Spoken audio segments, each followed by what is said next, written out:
என் தலைவன் சொன்னான்ல, காசை கொடுத்தா வாங்கிக்கங்க அப்படின்னு.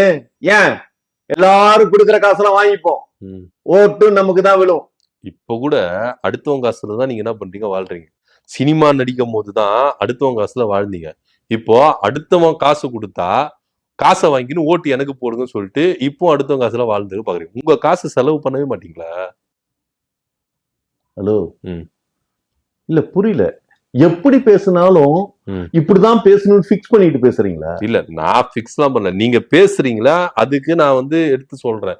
ஏன் சார் இப்படி நீங்க காசு கொடுங்க, ஓட்டுக்கு கொடுத்து நீங்க உங்க ஓட்டு வாங்கிங்க, அடுத்த கட்சிக்காரங்க காசு கொடுப்பாங்களாம், காசு வாங்கின்னு இவருக்கு குத்தணுமா? ஹலோ, மக்களை ஏமாத்துற எண்ணத்தை வச்சிருக்காங்க மத்த அரசியல் கட்சிகளாம். காசு கொடுத்து ஏமாத்திடலான்னு.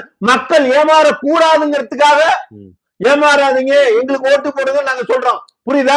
சரி, காசு வேண்டாம் அப்படின்னு சொல்லிட்டு விரட்டி அடிங்க காசு கொடுக்குறவன. காசு வாங்காம ஓட்டு போட சொல்லுங்க உங்களுக்கு.